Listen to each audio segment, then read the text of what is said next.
Imagine you find yourself in a place like this. You're alone, confused and completely lost in an endless maze of randomly generating office rooms, and it seems impossible to escape. Hello? These are the so-called backrooms. The Backrooms found footage. Backrooms can only be accessed if A you fictional place that has gained a lot of attention over the last years on every social media platform. I don't know how this trend started. How did it become this cultural phenomenon? And what is so terrifying about the idea of being lost in an empty office building?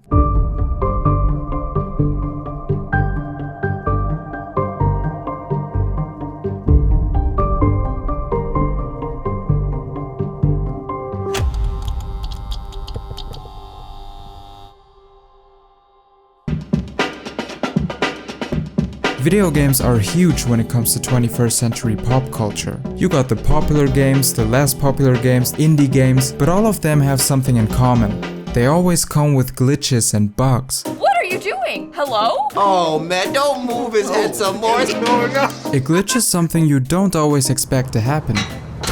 Glitches can be funny, useful, or even scary, but at the end, it's nothing more than just an error that could be patched or avoided. Oh my f***ing God. But now, imagine a glitch happening in real life. What the f is happening? That would be truly terrifying.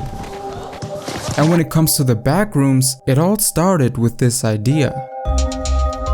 In 2019, an anonymous user posted this picture on 4chan. There was no huge explanation, no lore or anything, just a random post with a short text that describes the place and how you would end up there, by no clipping out of reality.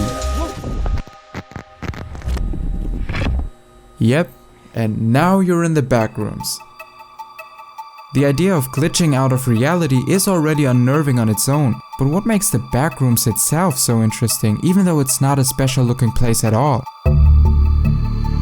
The backrooms are liminal spaces. Liminal spaces are usually big and empty rooms or hallways that carry some eerie, unsettling vibes with them. And in the last video I mentioned that nostalgia plays a huge role when it comes to why so many people are fascinated with that. But it's definitely more than just that. So I contacted Clark Elieson, a YouTuber who recently posted a highly interesting video about the backrooms and who knows a lot about philosophy and liminal spaces. The actual architecture of liminal spaces, it has to do with another thing called non-places. Non-places are a term that was coined by Marcogé in his book Non-Places. The defining feature of modern architecture, of contemporary architecture, is that it feels familiar and yet it remains a sort of factor of alienation. Think about a subway station, a grocery store, or an airport. These places are transitional, but they're also created for the masses without any cultural or social significance. They're not designed for any one individual. They have no cultural heritage. They have no legacy. They're alienating to everyone equally, and they're unfamiliar, and yet they are familiar because they're so unfamiliar. A non-place always has a specific purpose. In this case, an office is a place where people are supposed to work. What happens if that's just confusingly not the case?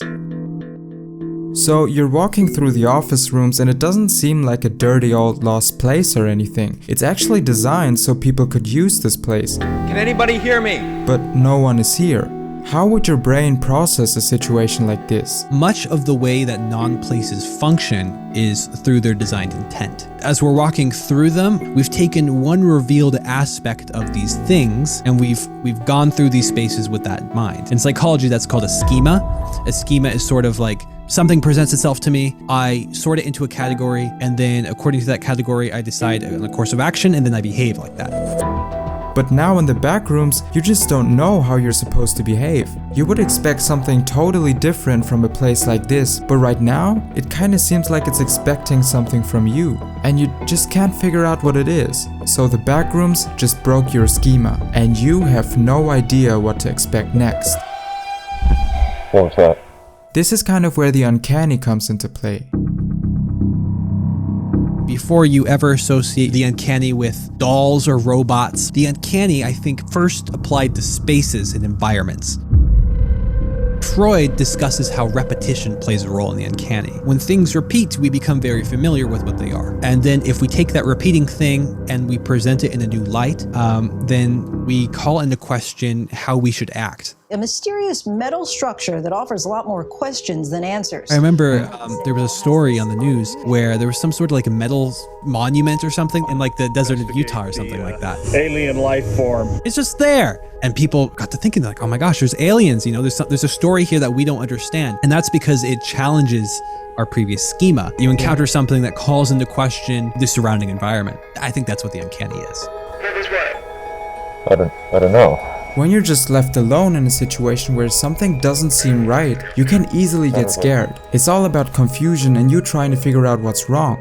You don't understand anything, so you're not prepared for anything. That's not a person. What is that? That is not a f***ing person! Today, the Backrooms consist of tons of levels. Each of them has their own setting, lore, and oftentimes even their own entities inhabiting the place.